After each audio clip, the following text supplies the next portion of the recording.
কামারহাটিতে ফের সদস্য সংগ্রহ অভিযানে সামিল হলেন বিজেপি নেতা শ্রমিক ভট্টাচার্য। কলকাতার উত্তর শহরতলি জেলার কার্যালয়ের সামনে বসে পথচলতি মানুষদের দলে নতুন করে নাম নথিভুক্ত করান। এই দিনে এই কর্মসূচিতে উপস্থিত ছিলেন কলকাতা উত্তর শহরতলি জেলার সভাপতি অরিজিৎ বক্সি সহ মণ্ডলের কর্মী সমর্থকরা। এলাকার বহু মানুষেরা স্বতঃস্ফূর্তভাবে বিজেপির সদস্য পদ গ্রহণ করেন। এদিনে এই কর্মসূচিতে এসে সাংবাদিকদের মুখোমুখি হয়ে বিজেপি নেতা শ্রমিক ভট্টাচার্য বলেন, 6 বছর পর্যন্ত সবাই পার্টির মেম্বার থাকে, তারপরে পার্টিতে নতুন করে সদস্য হতে হয়। প্রধানমন্ত্রী নিজেই মেম্বার করেছেন। বিজেপির এমন কোনো দুর্দশা আসেনি যেখানে তৃণমূলের মতো পরিবারতান্ত্রিক, দুর্নীতিগ্রস্ত এবং সাংবিধানিক ব্যবস্থাকে ধ্বংস করেছে। তাদের নিয়ে মতামত দেওয়ার ইচ্ছে নেই। রোজই প্রায় সদস্যতা অভিযানে আপনাদের নামতে হচ্ছে, কেন? মানে আপনাদের মতো যারা সাংসদ তাদের কেন নামতে হচ্ছে? কেন স্থানীয় যারা নেতৃত্ব রয়েছে তারা কেন? বিজেপিদের এবং সাংসদ আর বুথের কর্মীর মধ্যে কোথাও কোনো পার্থক্য নেই। এভাবেই পার্টি চলে। 6 বছর পর্যন্ত সবাই পার্টির মেম্বার থাকে। 2রা সেপ্টেম্বর থেকে পার্টির আর কোনো মেম্বার নেই। নতুন করে নবীকরণ নয়, নতুন করে সদস্যতা সবাই থাকবে। প্রধানমন্ত্রী মেম্বার করিয়েছে, প্রধানমন্ত্রী অ্যাক্টিভ মেম্বার হতে হবে। এর মধ্যে কি আছে? বারবার এই বিষয়টাকে ইস্যু করছে বাংলা শাসক দল। তারা বলছে যে বিজেপিতে তাদের লড়াই করার জন্য 26-এর জন্য কর্মী নেই, যার জন্য তারা সদস্যতা অভিযানে নেমেছে। সেই জন্যই সদস্যতা অভিযানে না। বিজেপির এখনো এত দুর্দিন আসেনি যে দলকে তৃতীয়বারের জন্য মানুষ ভারত পরিচালনার দায়িত্ব দিয়েছে। সারা দেশের অধিকাংশ রাজ্য যারা পরিচালনা করছে মানুষের আশীর্বাদে, তৃণমূলের মতো একটা পরিবারতান্ত্রিক, দুর্নীতিগ্রস্ত এবং সর্বোপরি যারা সাংবিধানিক ব্যবস্থাকে ধ্বংস করেছে, তাদের মতামতের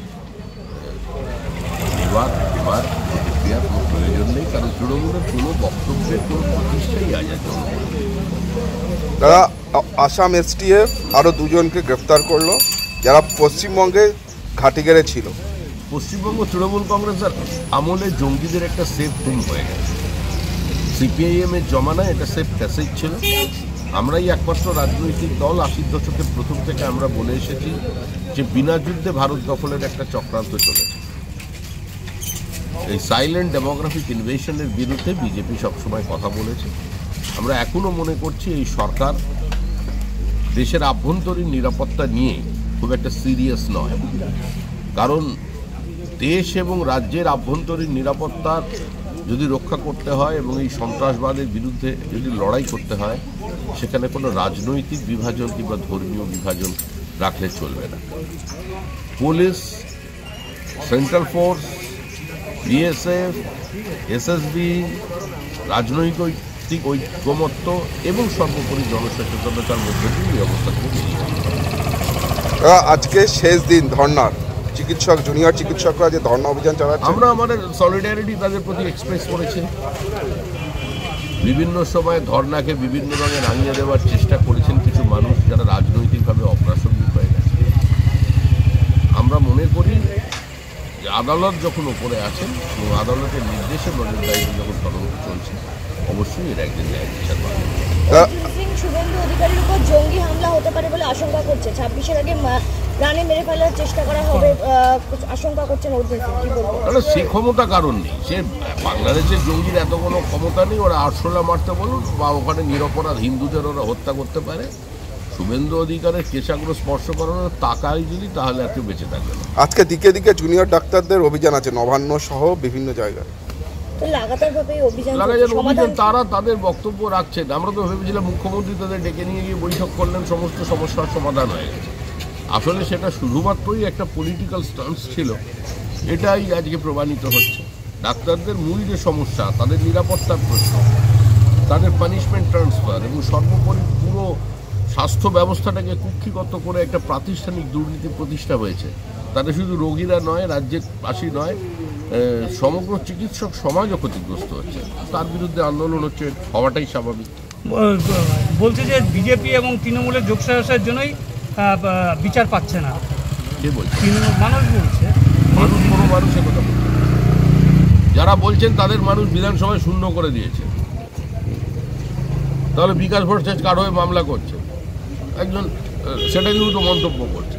আমরা এগুলো সবের রাজনীতি, সস্তা রাজনীতিতে বিশ্বাস করি। সমস্ত বায়োলজিক্যাল এভিডেন্স লোপাট করে দেওয়া হয়েছিল, প্লেস অফ অল্টারকে ধ্বংস করে দেওয়া হয়েছিল, শয়ে শয়ে মানুষ সেখানে ঢুকিয়েছে। সূর্যাস্তের পর পোস্টমর্টম হয়েছে, পানিহাটি শ্মশানে দুটো দেহকে সরিয়ে দিয়ে সাত তাড়াতাড়ি তার দাহ করে দেওয়া হয়েছে, কারণ তার শরীর থেকে যেন অন্য কোনো ডিএনএ স্যাম্পল না পাওয়া যায়। এই অবস্থায় তদন্ত করবেন কোথায়?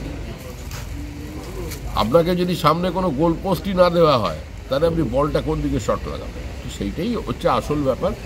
তদন্ত হচ্ছে কেন মেয়েটিকে খুন হতে হয়েছিল, সেই তদন্তের সময় লাগছে। তবেই তদন্তের দীর্ঘসূত্রিতা আমাদেরও আহত করেছে, মানুষের ভাবাবেগে আঘাত লেগেছে। মানুষ দু একটা রকম কথা বলছেন, আবার কিছুদিনের মধ্যেই দেখবেন এই মানুষই নেমে পড়েছে বিজেপির।